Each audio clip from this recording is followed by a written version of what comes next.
Sa ngalan sa Amahan, sa Anak, ug sa Espiritu Santo. Amen.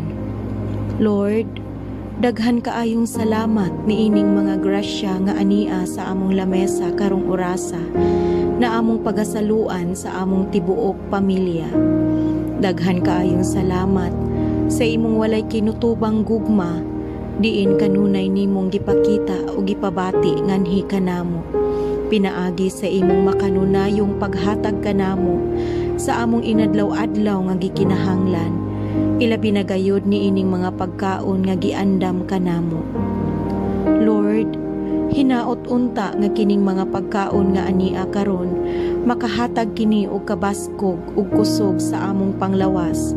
Hatagi usab kami, Lord, sa mga grasya nga among gikinahanglan, ilabi na sa among mga kaigsuunan nga wala gayoy